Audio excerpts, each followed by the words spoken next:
Hi there! En 1986, en Indonésie, une femme se dirige vers la maison d'un chaman afin d'avoir des conseils spirituels. Cet homme, c'est un duku, un chaman. Ça paraît bizarre pour nous, mais en Indonésie, les chamans sont des personnes extrêmement respectables et respectées. Et puis en plus, c'était un chaman très populaire. Les femmes venaient le voir pour que ça soit des problèmes d'adultère, pour augmenter leur beauté, pour augmenter leur argent. Voilà, tous les aspects de leur vie. Et la visite qui était la plus populaire était évidemment pour éviter d'avoir un mari infidèle. Et cette fois, cette femme est venue voir un chaman nommé Ahmad qui l'amène dans une canne à sucre afin de balader et de discuter. Il lui dit alors de se tenir dans un trou qu'il avait creusé lui-même dans la terre. Hélas, la pauvre femme ne connaîtra jamais un bon sort comme elle l'avait demandé, car elle ne reviendra jamais de cette canne à sucre. Avant de passer à la suite, n'hésite pas à t'abonner, à me suivre sur tous les réseaux sociaux et à liker la vidéo, à mettre un commentaire, ça fait toujours plaisir et ça aide au référencement des vidéos. Et puis, j'oubliais, Happy New Year! J'espère que ça sera une année moins pourrie que la précédente, je préfère pas faire de vœux. Je vous laisse avec le générique.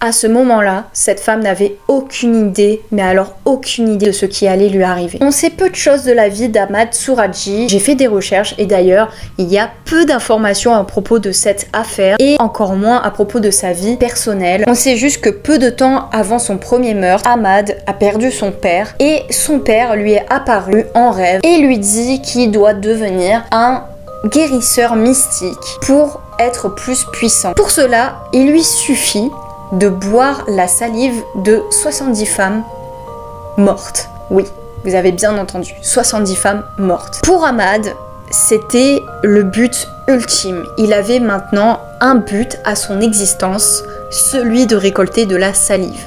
Chacun ses rêves. En plus d'être chaman, Ahmad était un éleveur de bétail. Il s'est marié 3 fois en même temps, pas à des époques différentes, avec 3 femmes qui étaient en même temps sœurs. C'était leur particularité. Et ce qui était bizarre, c'est que ces 3 femmes l'encourageaient dans ses ambitions, dont une qui l'aidait activement. Oui, et elle a été condamnée aussi. Il se dit que son rêve serait très difficile à réaliser, et oui, le pauvre, on va le plaindre, c'est vrai que c'est très difficile d'obtenir la salive de 70 femmes mortes. Donc vu que ça serait difficile, il prend cette décision horrible qui est de s'atteler lui-même à la tâche, de tuer ces femmes lui-même, afin de devenir donc un médecin mystique, face ultime des médecins. Il se dit qu'éviter la police serait très difficile, mais il se dit qu'en attirant une à une les femmes chez lui, sa tâche serait beaucoup plus facilitée. Pas de témoins, seulement ces femmes, ces 3 femmes sœurs, qui étaient ses ferventes supportrices. Là, c'est sûr que contrairement à beaucoup de mariages, on avait un mariage super soudé. Beaucoup de prostituées venaient le visiter afin d'avoir plus de clients. Et malheureusement, ces prostituées-là n'avaient pas beaucoup de famille, pas beaucoup de liens avec les gens. Donc il se dit que ça serait facile de les faire disparaître de la surface de la Terre. Oui, c'était une ordure jusqu'au bout. Mais pour lui, c'était encore pas assez rapide vu qu'il lui en fallait 70. Ahmad, tu exagères. Il lui fallait être prudent parce que bon, si une prostituée disparaît, c'est pas super suspect, mais si 70 disparaissent dans un laps de temps réduit, là ça commence à paraître très suspect et être très bizarre. Il lui fallait donc un très grand nombre de femmes très rapidement. Il fit un massacre, meurtre après meurtre, femme après femme qui venait juste demander un conseil, un sort afin d'obtenir, je sais pas, une plus grande descendance, avoir de l'argent. Il profitait de leur naïveté en les entraînant dans un champ de canne à sucre juste à côté de sa maison pour les mener au trou dans la terre, qui était leur tombe. Les meurtres se déroulaient tous de la même manière. Ahmad emmenait ces pauvres femmes dans un champ de canne à sucre. Il leur promettait monts et merveilles et leur disait de se mettre dans un trou qu'il avait creusé dans la terre. Une fois qu'elles étaient dans ce trou et qu'elles étaient confiantes et crédules, il les ensevelissait jusqu'à la taille et à ce moment-là, prenez un câble ou une corde et les étranglez. Il les étranglait tellement que leur cou se réduisait en taille et qu'il y avait des ligatures carrément qui se formaient sur leur cou. Vous savez qu'il y a un laps de temps pendant lequel, si le cerveau n'est pas oxygéné, le cœur arrête de battre. Il était pleinement conscient de ces meurtres-là. Il est tué et il ne s'arrêtait pas. Et Ahmad récoltait la salive de ses victimes. Puis il les déshabillait avant de les enterrer pour qu'elles se décomposent plus vite. Et il positionnait leur visage en face de sa maison parce que selon le rituel, ça allait le rendre beaucoup plus puissant. Chaque corps était pour lui une nouvelle énergie spirituelle qui le transformerait en grand guérisseur mystique. Chacun son délire, conformément à son rêve. Un an passe et personne ne devine ce qui se trame, les horribles méfaits d'Ahmad.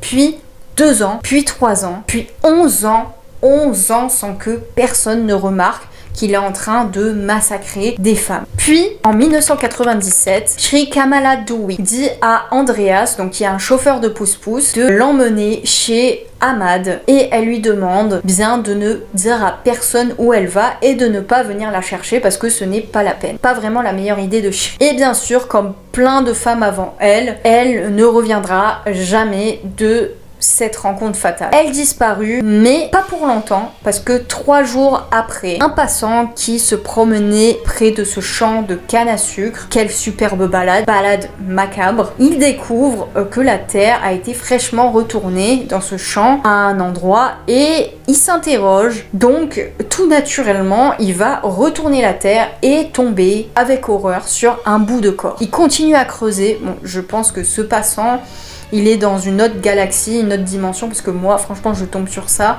je continue pas, je m'en vais, j'appelle la police, je sais pas. Donc il continue et il tombe encore sur des corps. Il décide enfin d'appeler la police qui se rend sur les lieux et découvre avec horreur qu'il ne se trouve pas devant un simple champ de canne à sucre, mais sur un champ de massacre, un véritable cimetière. Vous allez me dire, c'est étrange, mais le premier suspect n'est pas Ahmad. Ils arrêtent plein d'autres suspects, une dizaine, mais Ahmad n'est pas directement soupçonné. Pourquoi ? Bah tout simplement parce qu'Ahmad, c'est un chaman respectable. Et puis en plus, rappelez-vous, les seuls témoins de ces méfaits, c'est lui et ses 3 femmes. Mais il est tranquille que pendant un moment, notre Ahmad, parce que 3 jours plus tard, le conducteur du pousse-pousse va appeler la police et se rappeler d'un détail important. Le fait que Sri, qui a disparu, qui a été portée disparue, lui a demandé de ne pas dire où elle se rendait et de ne pas venir la chercher. Et il trouve ça un petit peu étrange. Je me demande pourquoi il l'a pas appelé plus tôt, ce Andreas. Mais bon,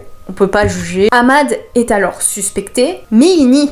Évidemment, bah c'est mon champ de canne à sucre, en effet, mais c'est pas moi, c'est absolument pas moi. Mais pas pour longtemps encore parce que la police fouille sa maison et découvre non pas une mais plusieurs affaires de Sri qui sont cachées dans ses affaires à lui, comme un de ses bracelets et son porte-monnaie.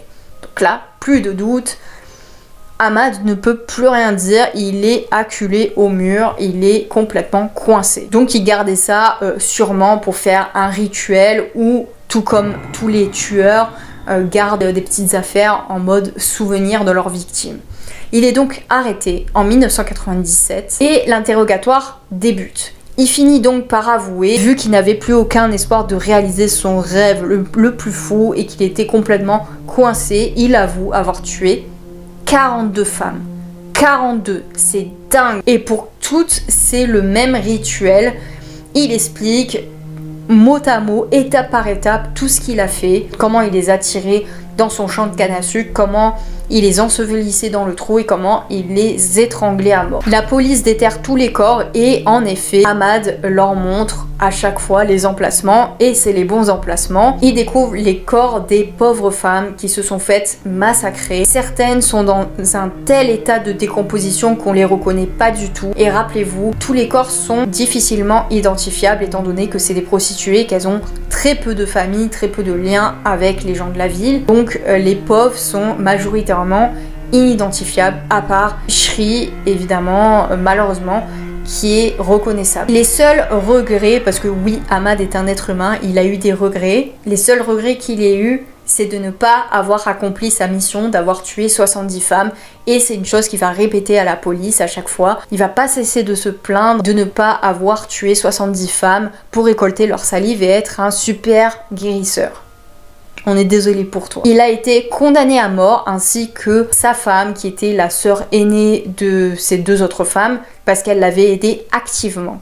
Oui, vous avez bien entendu, activement dans ces meurtres. Mais finalement, ça va être converti en une autre peine, dans une peine de prison à vie pour elle. Par contre, lui, on va conserver la peine de mort. On va le fusiller. C'était la triste histoire de toutes ces femmes qui se sont faites massacrer à cause d'un rêve fou, d'un mec totalement cinglé. Voilà, la vidéo est finie. Dites-moi en commentaire ce que vous en pensez. Est-ce que vous pensez que c'était un fou complètement schizophrène, complètement avec des lubies bizarres, ou si c'était vraiment un tueur psychopathe assoiffé de sang qui voulait tuer le plus de femmes possible. Dites-moi ce que vous en pensez, peut-être que c'était les deux, on sait pas. Et n'oubliez pas de me suivre, de liker la vidéo si ça vous a plu, de commenter, c'est très important, et de me suivre sur tous les autres réseaux sociaux. Voilà, j'ai fini ma petite minute racolage, et je te souhaite encore Happy New Year, of course, mais on va pas trop le dire parce que on a vu ce que ça a fait pour 2020, donc and remember, you rock.